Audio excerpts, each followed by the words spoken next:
Well, I'm 51, and I started to have some symptoms that I thought was just went along with menopause, because I had not gone through menopause at this point. And to make a long story short, a lot of doctors and a lot of tests, it turns out that it was actually cervical cancer, and it had metastasized. So, and I was at stage 4 at that point when I had my diagnosis. So I immediately went into treatment because I had radiation and chemotherapy in the hospital to stop the bleeding, because at this point I was basically just going to bleed to death. And that worked very well, and really took care of that tumor, the cervical tumor. And but it did not, obviously my cancer is not curable. So anything that I chose to do at this point was going to be palliative. And I had a very difficult time with my chemotherapy. I feel like I almost did not survive it. It was, although they needed to do it in order to try to save my life, afterwards I felt like it almost took me. I lost so much weight. I probably got down to about 90 pounds.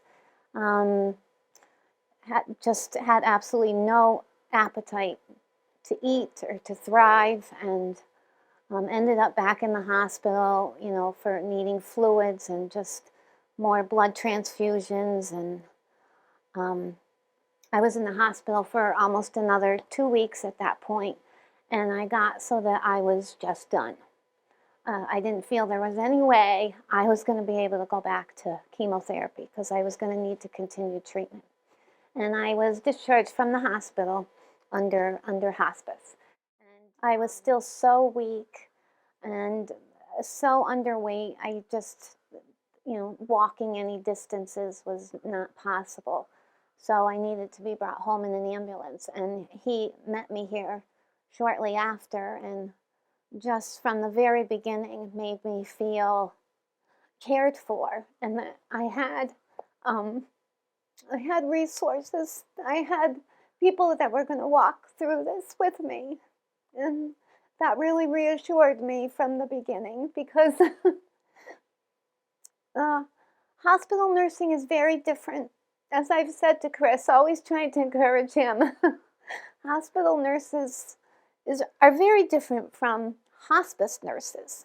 And so it was just such a very different experience for me to have these nurses come into our home and care for me. And it really lifted my spirits, which at that point, part of the problem was I was just so beat down emotionally from what I had been through.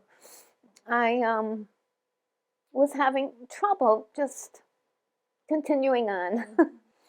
I just want people to know that hospice is so much more than just being discharged from the hospital to go home and die. It was so much more than that. And I didn't know that. I didn't know I was going to have that experience. I thought they were there just to give me medication to ease my suffering and come and go. And it was so much more than that.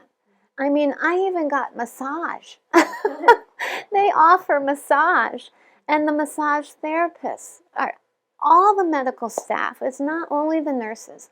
My nurses' aides, all of them were so sweet and kind, and just immediately put me at ease. When they're coming into your home, these are new people, you don't know them, and I never felt uncomfortable with anyone. And my massage therapist, she was just amazing, just had a very special touch that you could tell that she was ministering to me and my body through massage therapy.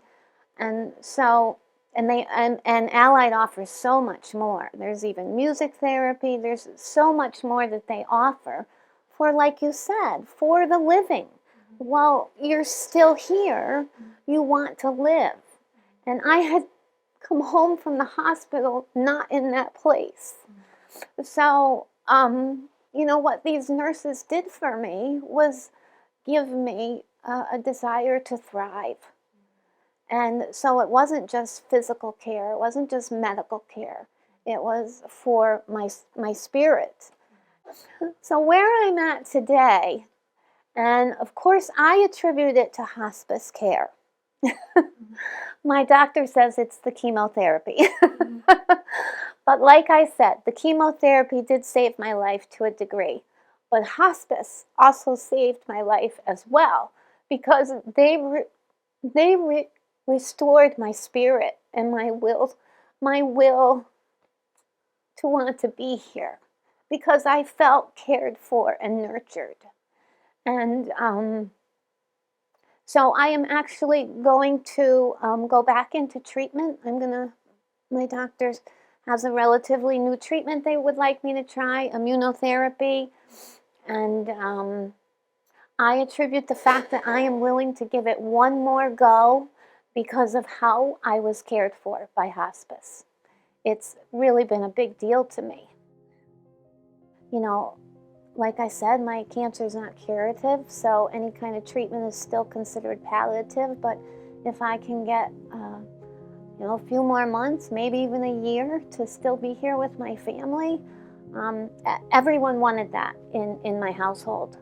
So, and they tried to talk me into it in the beginning, and I couldn't give that to them. I said, I'm done. And as the weeks went by and I was taken care of and just felt like I had everything I needed, plus extra, like the massage, it started to build me back up, that I was able to say to my family, okay, I'll try it one more time.